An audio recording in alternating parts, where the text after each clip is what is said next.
Hello everyone, I'm very glad to welcome you in our chat room, the webinar room. And first of all, I would like to ask you, can you hear me well, please? Can you write in the chat whether you can hear me well? You can write some plus or yes. Can you hear me well?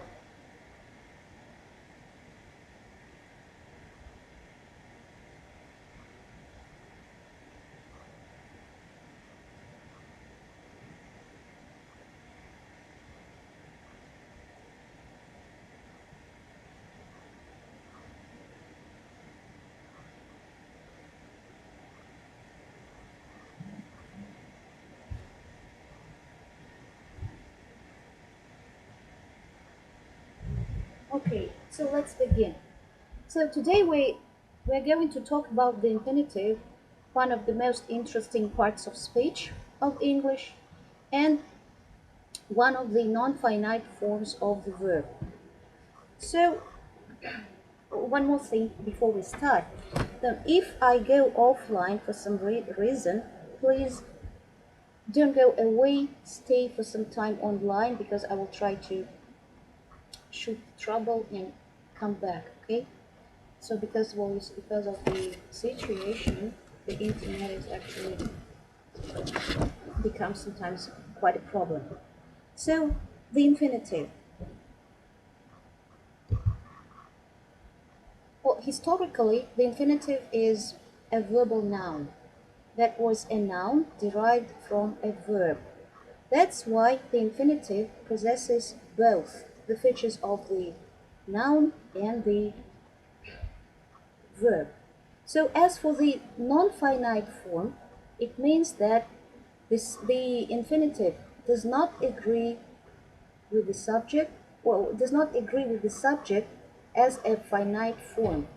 So if you, for example, think of a sentence like, I am a student, he is a student, we are students.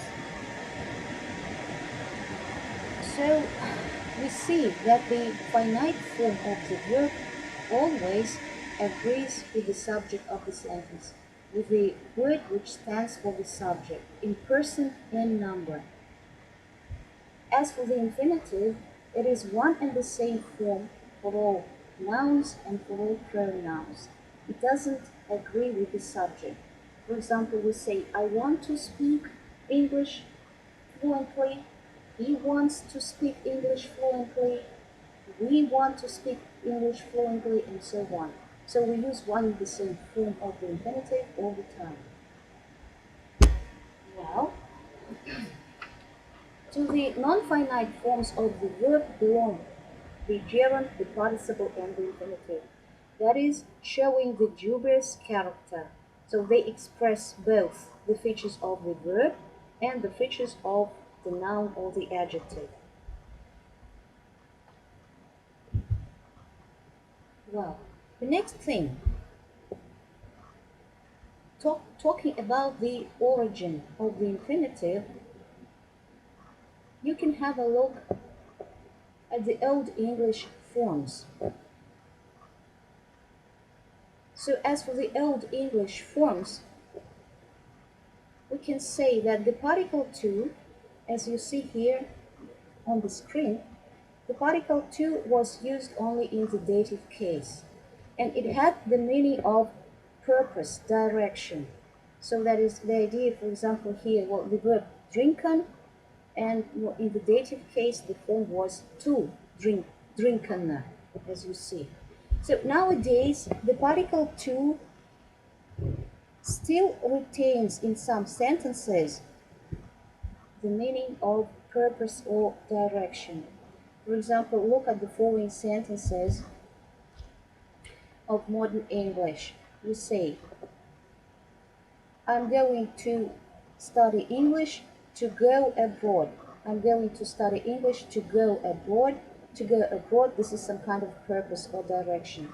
The particle to shows the purpose, the infinitive.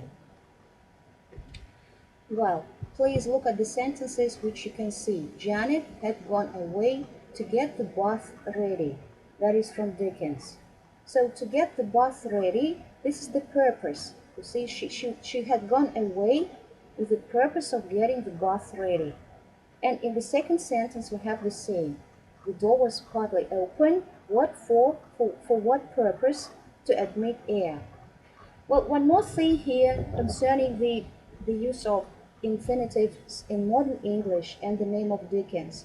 Please don't be embarrassed. The thing is that talking or saying modern English period, we mean the historical period of development of the English language, which began in the 17th century, and as for Dickens, he wrote his books in the 19th century.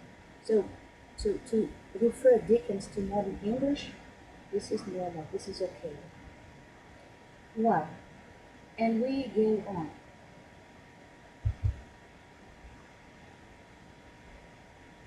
Okay, so the infinitive, as I say, is of dubious character, both nominal features and verbal features. What are the verbal features of the infinitive? Well, you remember that the verb itself possesses different grammatical categories. When we speak about the verb, we remember the category of tense, the category of aspect, the category of voice, the category of mood, person, number, perfect, and so on and so forth, right? So, and these features possessing some of the verbal categories is specific of the infinitive. So let's look closer to the verb characteristics or verbal features of the infinitive. The first category, or the first thing, that is the infinitive distinguishes aspect. We can use the infinitive both in the common form and in the continuous form, to write and to be writing. Here you can see the examples. I want you to give me some information, and it was pleasant to be driving the car again. To give and to be driving. And you remember that the continuous form, the same as with the verb itself, shows that the action is in process, in progress. Well, the next feature of the infinitive, that is of verbal character, is tense, right? So the infinitive can be used in two tense forms. We can use the simple infinitive and the perfect infinitive. For example, to have right and to write. To write and to have written. Sorry. So to write and to have written. The indefinite form and the perfect form. Please look at the sentences which are given here on the screen. Bring me a chair to sit on. I brought a chair for you to sit on. So the thing about the tense concerning the infinitive is that it doesn't express time like past, present, or future. It expresses time relatively, that is concerning the action of the predicate. So the time of the infinitive is a relative. That is, the simple infinitive or the indefinite infinitive shows the time or the time which is simultaneous, the same time as the form of the verb. That is, the action performed by the infinitive is simultaneous at the same time as the action of the predicate. So bring me a chair to sit on. Bring me a chair, I sit on it. Or I brought a chair for you to sit on. I brought a chair, you can sit. That's the idea of simultaneity. Two actions take place at one at the same time, or one follows the other directly. Talking about the perfect form, here we can say that the perfect form of the infinitive shows the prior action towards the action of the verb form. So the action of the infinitive in the second sentence, to have taken the bus, is prior to the action of his pleasure. So he took the bus, then he was pleased, and then he admitted that. The infinitive in the perfect form shows priority. So that was the aspect, that was the tense, we turn to the next category, that is the category of voice. You remember that finite forms can express voice. We can say, I write a book, and a book is written. The same with the infinitive.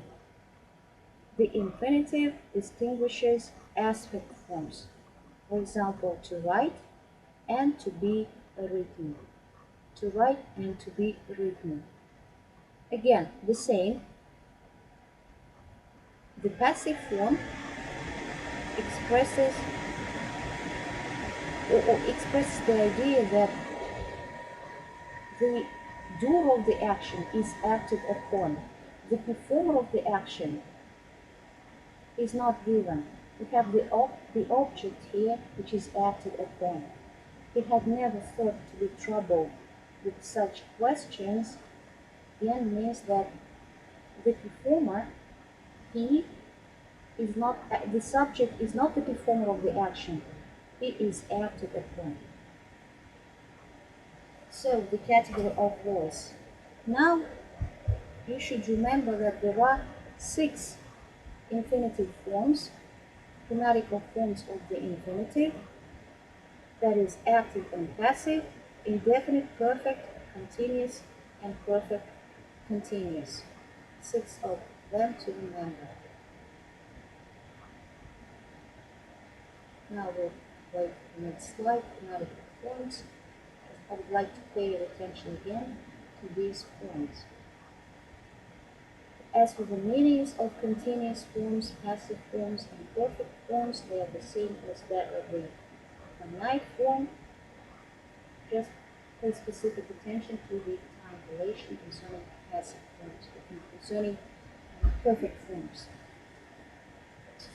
So what else is common between the infinitive and the finite form?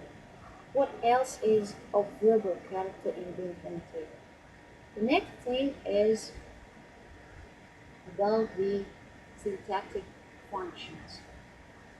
So, syntactic functions, that is, the predicate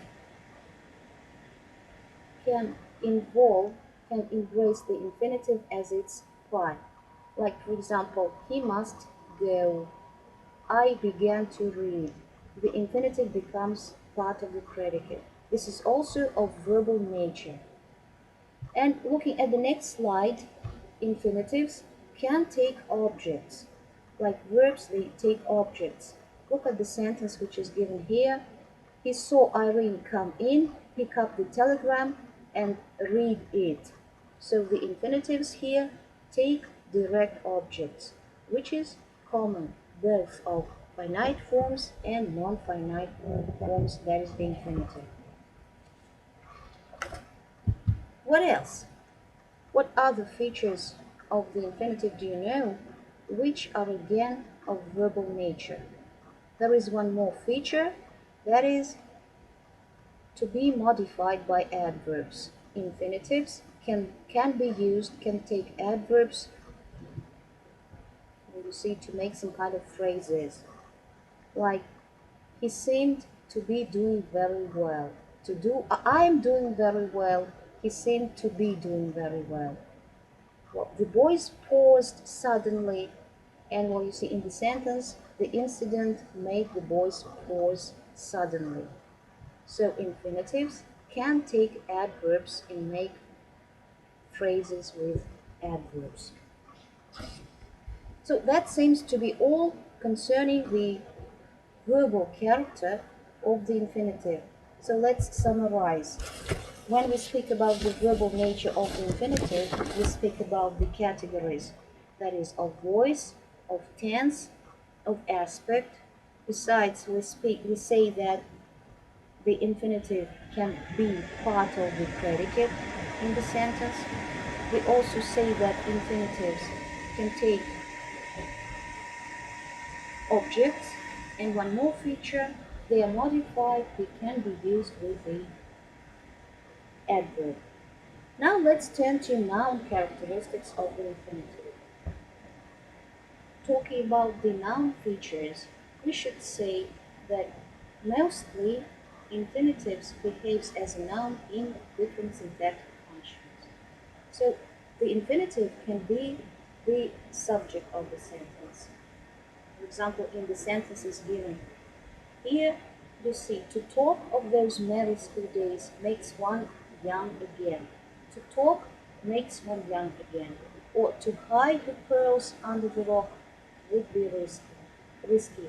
To hide would be risky. But how do you know that to talk and to hide are the subjects in the sentence? We can say that subjects always, in standard English, subjects always precede the predicate. So taking the initial position in the sentence, we can say that to talk and to fight are the subjects. Alright, so that's the first nominal feature of the infinitive. The next feature, the infinitive, can also be the object in the sentence. You remember the sentences we spoke about. She promised to take Florence with her. The next sentence is coming. She had promised to take Florence with her. Just a second, let's wait for the next slide. Yes. So the function of the object. She had promised what? To take Florence with her. Well, the object is usually expressed by a noun, like she promised some money, she promised a job, she promised a book. Instead of the noun, we can see the infinitive can be used. So this is again a nominal, a noun feature of the infinitive. Well, that seems to be all concerning the noun features of the infinitive. Let's turn to the next question, the use of the particle to. The use of the particle to, well actually the particle to itself is the marker of the infinitive. When we use the infinitive separately, we usually tend to use this particle to. But we also have the form of the infinitive without the particle to. It is called bare infinitive, but grammatically and semantically there are cases when the particle to should not be used. So it is prohibited grammatically to use the particle to. And here you can see all the cases when the particle to is not used. The first case, after the auxiliary verbs and the modal verbs. And you know a lot of examples of this type. We really must do something about the weeds in the garden. Or you didn't do anything with the auxiliary, and so on. The second case, verbs of perception. After some verbs of perception like to see, to watch, to hear, to feel, and so on, we do not use the particle to. Liz suddenly felt something, touch on the shoulder. The next case, the verbs to let, to make, to have, in the meaning of to allow, to compel, to force, and so on, like the customs officer made Sally open her case. Well, actually, we use the English language and the infinitive nowadays very often in our speech, and sometimes we do not pay attention how we use that. But these rules, the use of the particle to or the absence of the particle to is very important to show good knowledge of English grammar. So the next case, the particle to is not used with the verbs to know and to have in the perfect form. I've never had such a thing happen to me before. The verb to help. The infinitive after that can be used with the particle to or without. We know two variants. All this arguing isn't going to help us to win the election, or isn't going to help us win the election, The second variant, win the election without the particle to, is less formal. Usually it is less formal. The next case, after the phrases, modal phrases like had better, had best, would rather, and so on, we do not use the particle to. Would you rather have tea or coffee? Coffee please, tea please, and so on. Any other cases when we do not use the particle to? There are more cases. We're getting to the end. So let's look through all of them. The next case, when the particle to is not used, this is usually after conjunctions, after some prepositions, after that some special link words and phrases. For example, but, except, rather than, sooner than, and so on. This is a computer that can do everything except talk. The next case, after to do plus to be, the use of the particle to can be optional. All I did was to press the button. Or all I did was press the button. Well, and one more case, after the question word why, or its negative and why not, we do not use the particle to. That is, you are fully insured, so why worry, why do something, why there, why not there, and so on. Now, if you have no questions, we'll do the next thing. Let's have some practice. On the screen, you will see some sentences for translation. Please give your variants of translation. Just a second, see what proves that or come to that. Give your variants of translation in the chat, and then we'll compare different variants. Well, when translating sentences, on the screen, please pay attention to forms of the infinitive, passive, continuous, simple forms, perfect forms, and so on, and the use of the particle to. So, the first sentence. Он решил ей не звонить. So what are the variants of translation? Well, actually, we can do it this way. You choose 3 different sentences. Each of you please choose 3 different sentences and write your version of translation in the chat. And then we'll discuss things. Okay?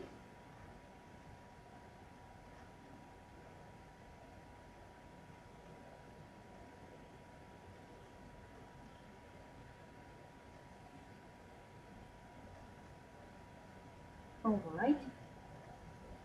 Welcome with your translations. In the first sentence, он решил не звонить ей. Pay attention that the sentence is negative and the place of the particle to in negative sentences. Well, come on guys, use your own variants. Well, Katya, he decided not to call her. Yes, that's right. Pay attention, that's very nice. Thank you. Pay attention that the particle not should precede the infinitive with the particle to. He decided not to call her. Very good. The next sentence.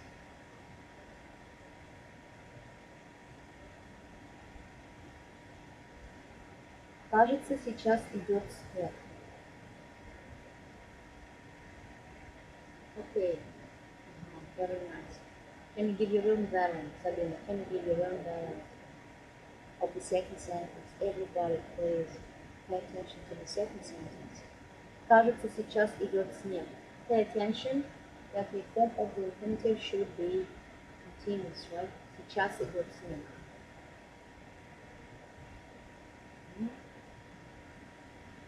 Any variants, any ideas?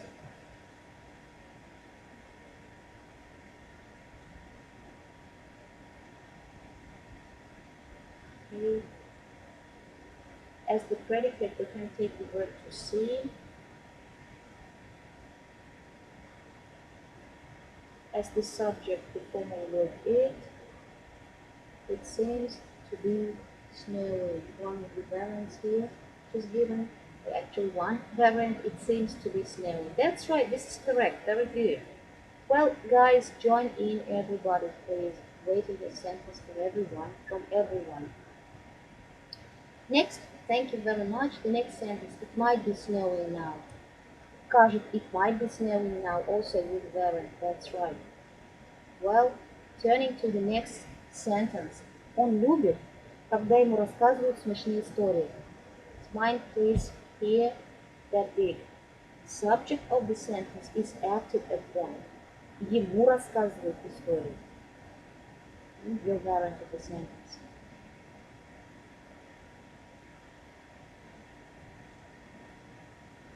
It seems to be snowing, Abigail. That's very nice. Yes, very good.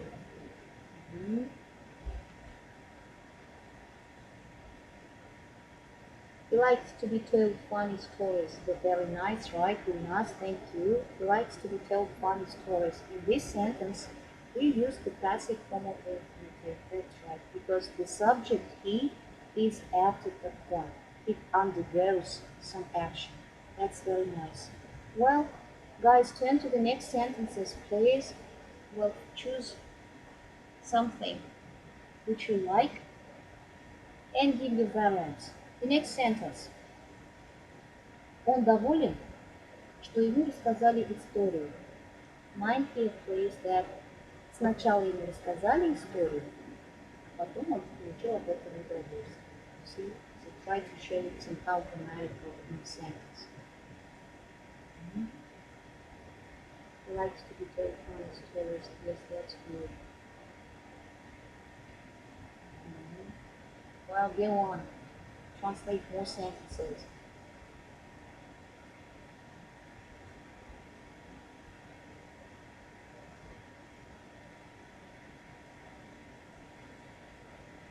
Yes, that's right.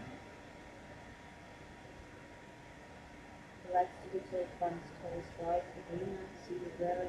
Thank you. Okay. More sentences, please.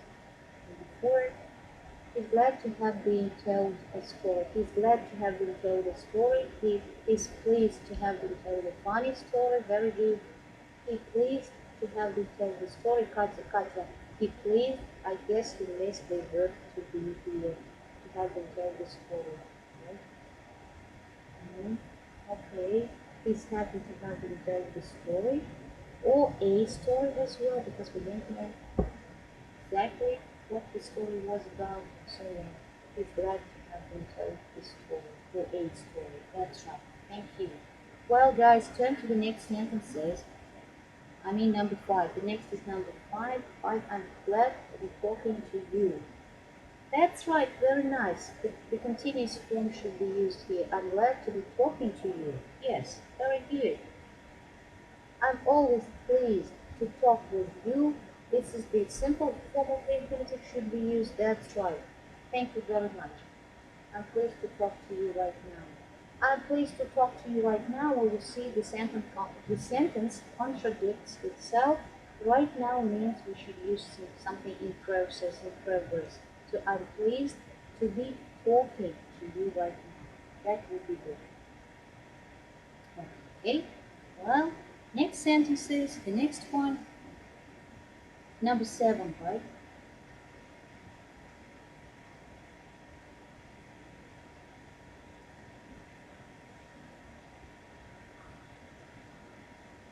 Well, as for infinitives, they somehow make the language more compiled. You see, using the forms of the infinitive, that means sounding more like a native speaker. So what about the next? I'm pleased to be talking with you. That's right. Yes.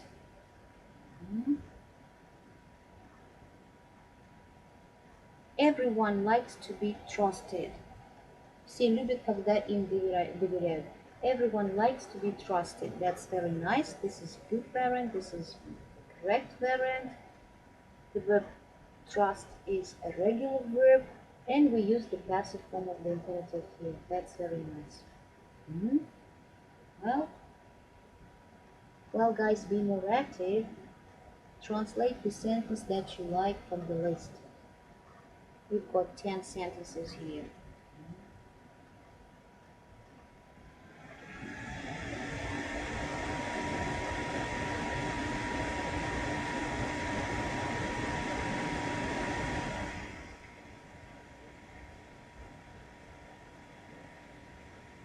Well, what about the next? Я жалею, что не нашел вас.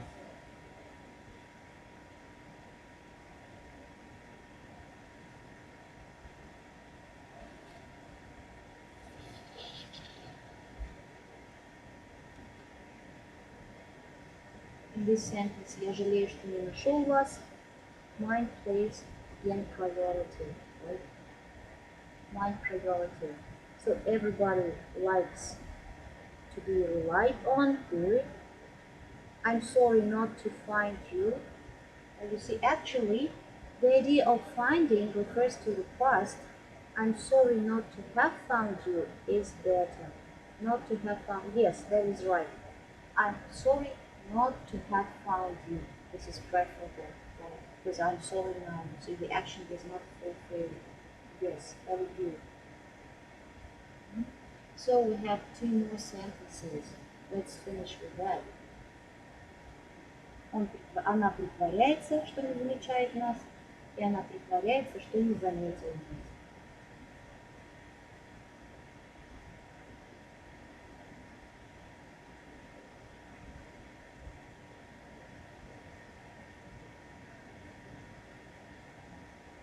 I wish I had found you.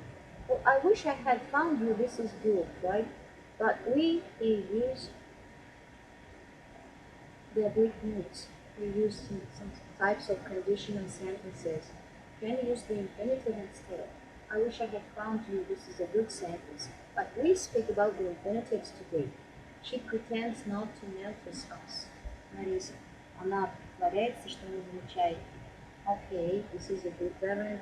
She pretends not to notice us, right? That's good. And one more sentence. The variants.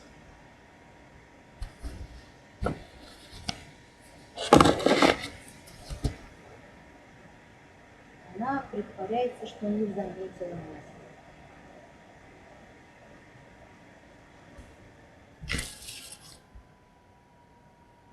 She pretends not to have noticed us. That's right. She pretends not to have noticed us. Yes. Yes. She pretends not to have seen us. Yes, good variants, right. Different verbs can be used here. Well, that's right. Well, actually, this is not difficult to translate sentences and to use infinitives. It is much better, more interesting, because somehow you get the idea of the language itself. You can use some kind of subordinate clauses, complete sentences, but if you use the infinitive, you try to compress your idea or express your idea as a native speaker. This is preferable. Well, and on the next slide, I would like to show to you all the variants, and we will go on, right? Okay, we'll go on talking about the functions of the infinitive. Okay, you see on the screen we have all these sentences translated, which you've done in an excellent way. And we turn, if you don't have questions so far, we turn to the functions of the infinitive. As for the functions, again, the fact, the phenomenon of the infinitive as being of dubious nature affects the functions of the infinitive, which it has in the sentence. So we already spoke about the subject. The infinitive can be used as the subject in the sentence, right? As the part of the predicate in the sentence. The infinitive can also be used as an object, an attribute, and an adverbial modifier. So please look at the examples which are given here. The subject of the sentence, to buy a new dress, is your only dream, and it's difficult to find a place to park in the city. In both sentences, the infinitive is the subject. In the first sentence, it's clear, it's absolutely clear, the subject, the infinitive, precedes the predicate. To buy is her only dream. In the second sentence, the subject, to find, is introduced into the sentence with the formal verb need. So still, the infinitive, to find, is the subject in the sentence. So the infinitive can be part of the predicate, like what you see in the sentences in the predicates with began to shake. See the beginning of action, duration of action, cessation of action. He began to shake. He went on shaking. Actually, it's not an infinitive. He continued to shake. He stopped to shake. This is a little bit different. Still, it's possible. And with the modal verbs, you must do it, his aim is to start a company, and so on. The infinitive can be an object in a sentence, that is answering the question what. We all love what, to talk about ourselves. I was afraid of what? To go near the door. I was afraid to do what? Also. The infinitive as an attribute. Look at the sentence. I have a great desire to spend next summer in Paris. The question to ask here is, what kind of desire? What kind of desire to spend? Words which modify nouns are usually treated as attributes in the sentence. And in this case, this is the role of the infinitive. Adverbial modifiers. I'm saving money to go to Canada. In this case, the type of the adverbial modifier here is purpose, right? This is an adverbial modifier of purpose. I'm saving money. What for? For what purpose? To go to Canada. In the next sentence, he's strong enough to lift it. This is the adverbial modifier of result or consequence. He's strong enough, and that's why he can lift something. He can lift it. And this is the result of it. He's strong. He's strong. The result of that, he can lift something. The next sentence, I'll thank you to leave me alone. Here you can trade some completion. I'll thank you if you will leave me alone. This is the adverbial modifier of completion. And we turn to the next point, that is talking about complexes, predicative complexes. So, I guess you remember such phenomena in English grammar as complex object, complex subject, for-to infinitive phrase, or for-to infinitive constructions. And all of them are called complex, right? Well, the common word for all such phenomena is complexes or predicative complexes. So what is a predicative complex? A predicative complex is a specific syntactic structure. It contains two components. The first component is of nominal character, that is, a noun or a pronoun. A noun in the common case, a pronoun in the objective case. The second component is the verb, or the non-finite form of the verb. In our case, this is the infinitive. So we have a structure containing two parts, two components, a noun or a pronoun, and an infinitive. Together, they make a kind of implied relation of the subject plus the predicate. That is, we can transform this structure, the predicative complex, into a sentence, a normal sentence. So talking about that, well, before talking about that, let's look on the slide. Here we have three types of complexes with infinitive. So the so-called complex object, which is grammatical or in grammar, is called the accusative with the infinitive due to the origin of that, the Latin language, right? The name was taken from that. The second case, or the second type, is the complex subject, or the nominative with the infinitive. And the third type is called the for-to-infinitive construction. Sometimes it is called a phrase, but it's preferable to say that this is a construction, not a phrase. So, talking about the first type, the so-called complex object. We say that there are two parts in the complex.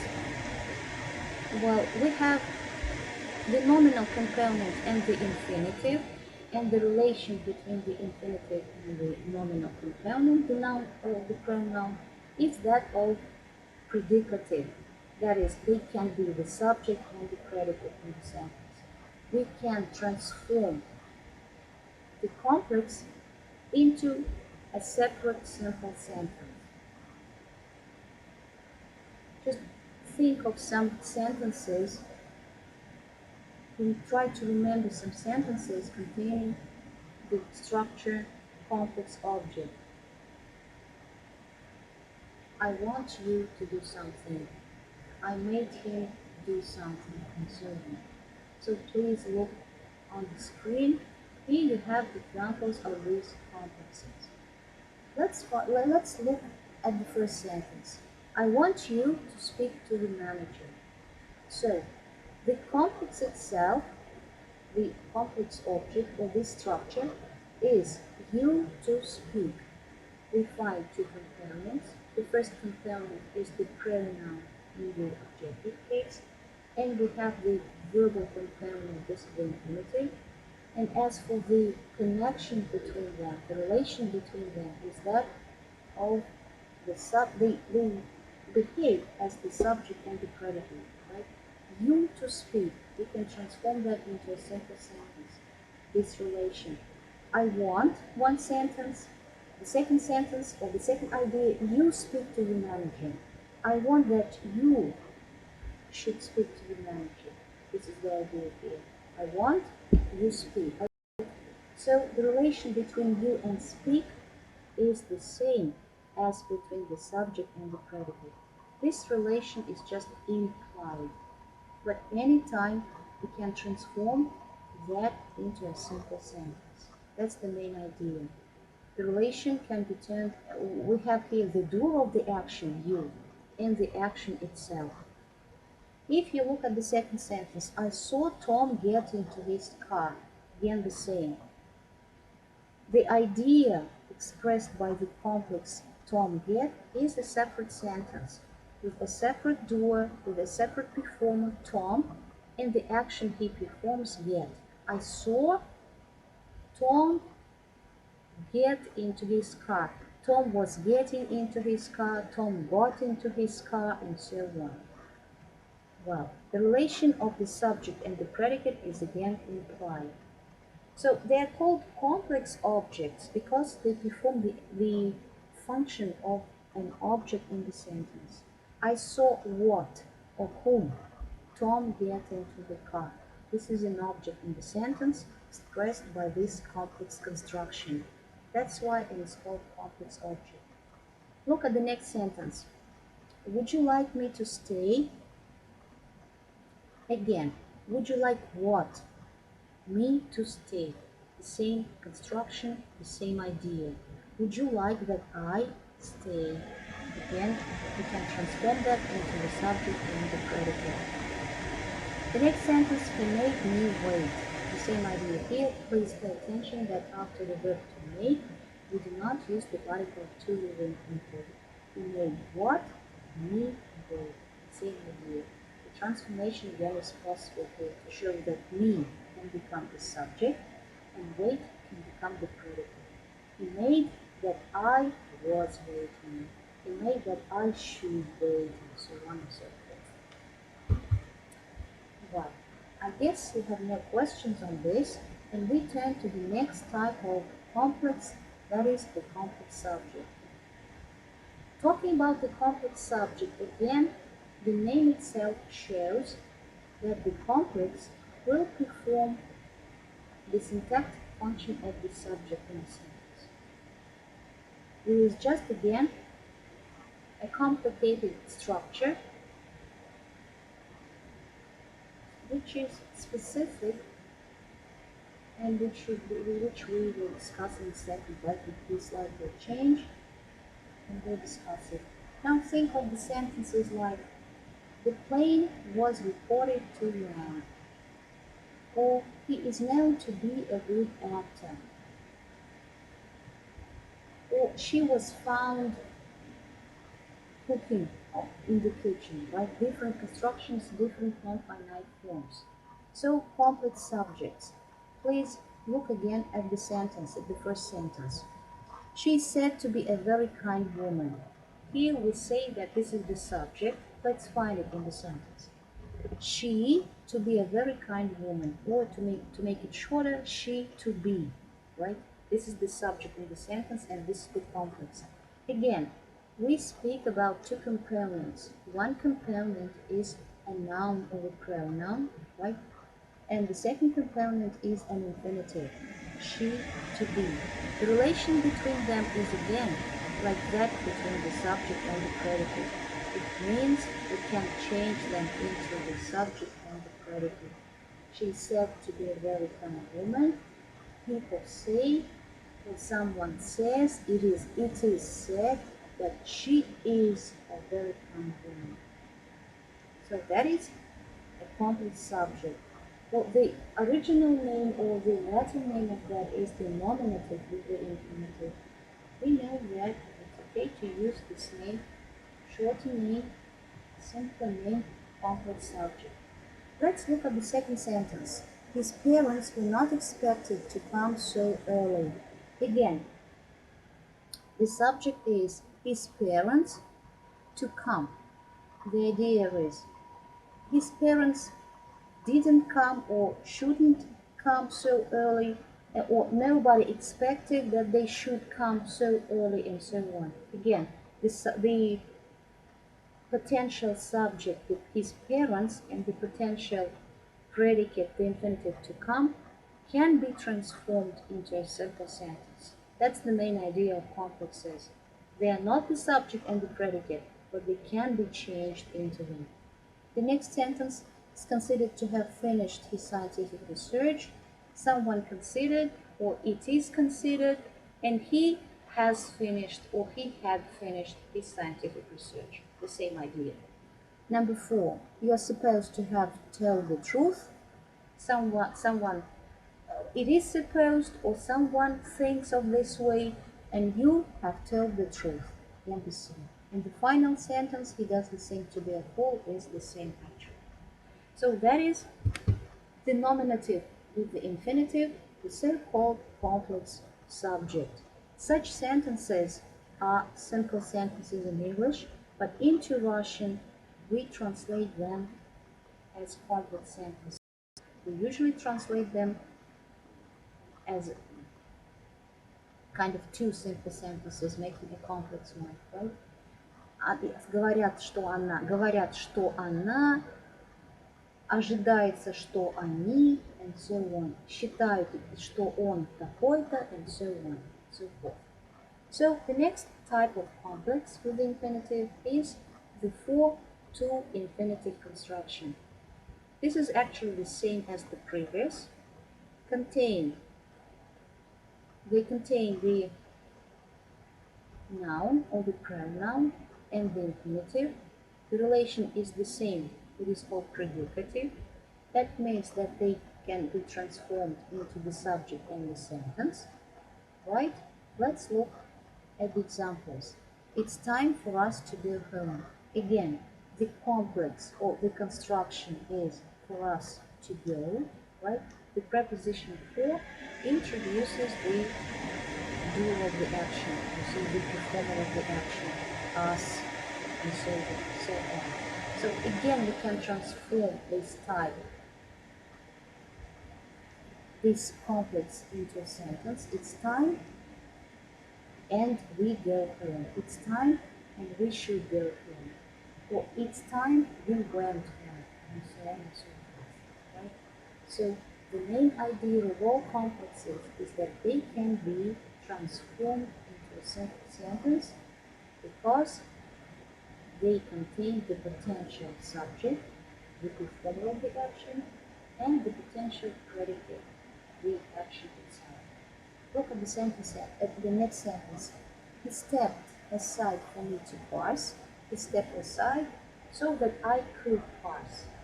The next sentence. He bought a car for his wife to drive. Again, he bought a car so that his wife could drive. You see, we can trace the idea of modality in all these sentences. So when we transform the sentence, we see that, right? Number 4. That is for me to decide. Is it? Is it not? See, that is I decide.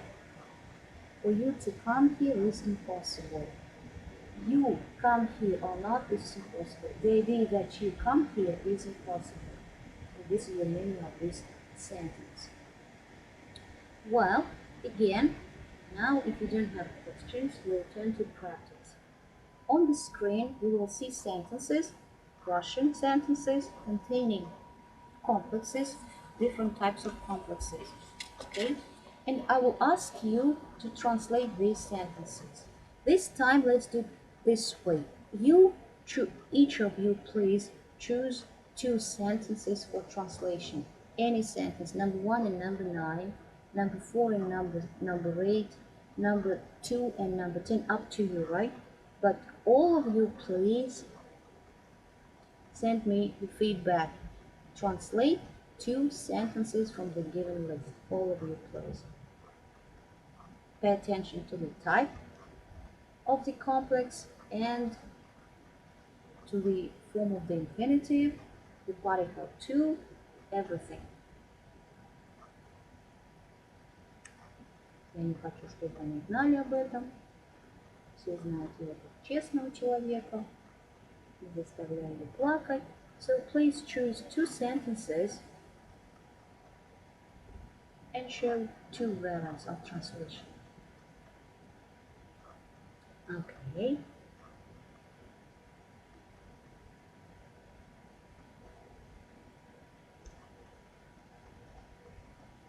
Okay, I don't want them to know about it. That's right, very good. So here in this sentence, I don't want them to know about it. We use the complex object thing. That's right. Everyone knows him as an honest man. Okay, in this sentence, everyone knows him as an honest man. We don't have any infinitive. We don't have any construction, infinitive construction. How can we translate? Все знают его как честного человека. He is known, and then the continuation with the infinitive.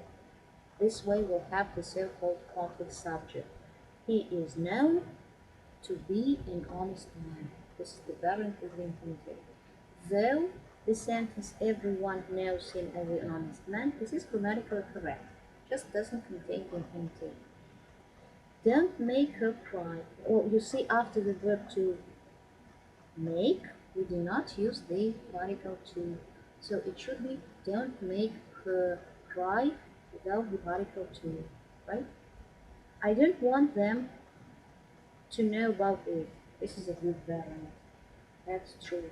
I don't want them to know about it. The same, right? How long have you been waiting for the train to come? This is a very good sentence, right? I mean, very good translation. Well, the author paid attention to everything. I brought a chair for you to sit. This is right. Thank you. I don't want them to know about it. Good. He's known to be an honest man. He's known to be right. The meeting was thought to take place in May. Good. He seems to be the author of the letter. He seems to be the author, right? Don't make her cry. I brought a chair for you to sit. That's right. That's good. What about sentence number 10? Yes, that's true.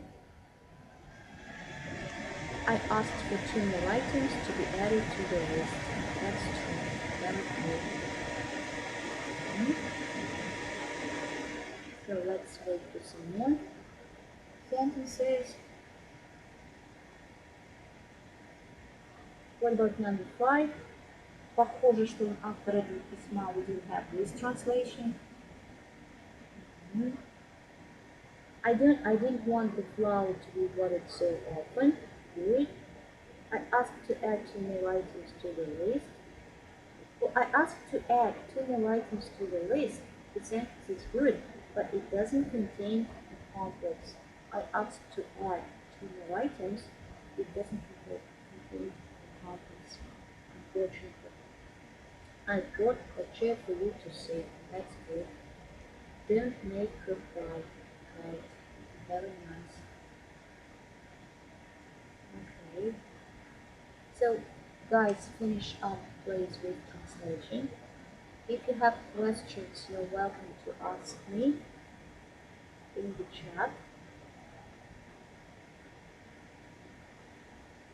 We will have the presentation sent to you.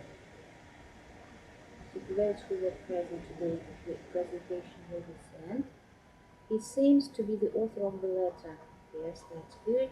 How long have you been waiting for the train to arrive? For the train, yes, that's right, very good. Right. Well, I've got one question to you. Speaking about the for to infinitive construction, what is the syntactic function of this construction? So speaking about the complex object, we say that this is an object of the sentence.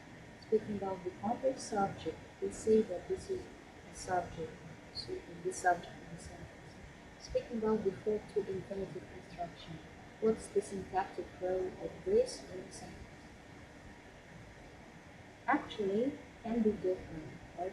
If you look at the sentences with for to infinitive construction in your translations, like when you see, я принес стул, и ты можешь сесть. I brought a chair for you to sit. This is the equivalent modifier of purpose, right? So what for? For you to sit. Right? Or for the train to come, again, the same idea of adverbial modifier of purpose, right? So as for to infinitive construction, it can be used in different syntactic functions in the sentence. The same as the subject. For her to come is impossible. This is the subject, right?